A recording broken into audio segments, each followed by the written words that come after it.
Dobroveče. Ja sam Ivana Milenković, a vi gledate Kulturni dnevnik.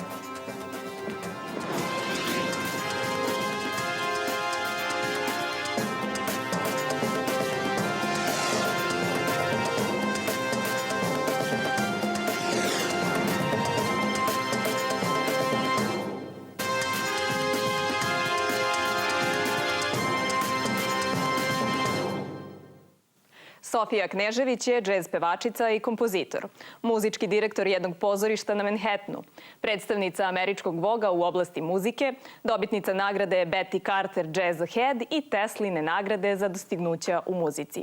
Takođe je ambasador Amazon Aid fondacije i još nekoliko humanitarnih organizacija. Sa 16 godina je upisala džez odsek na Muzičkoj akademiji u Gracu kao najmlađi brucoš u istoriji tog fakulteta. Završila ga je sa 20 godina.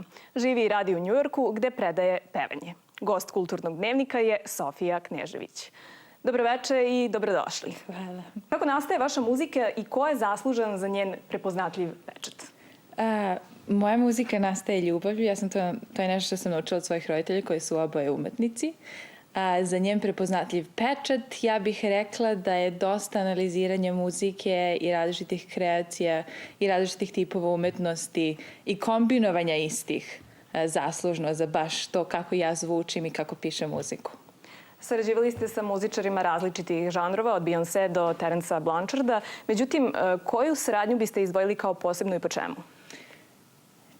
To je zapravo teško pitanje, pošto sam sarađivala sa jako velikim brojem fenomenalnih muzičara i naravno ljudi koji se ne bave džezom i koji nisu upućeni baš u džez se hvataju za malo veće imena koje su poznatija široj publici, ali meni je uvek draže nešto što je malo intimnije što se tiče muzike kao saradnja sa Terenceom Blanchardom sa kojim sam pisala muziku, koji je bio moj mentor u jednom momentu, od koga sam puno naučila šta je muzika i kako se ona zapravo kreće kroz život i šta mi zapravo treba da napravimo od nje ako postoji taj talenat u nama. Tako da verovatno sa Terenceom Blanchardom je to jedna od meni najmilijih saradnji.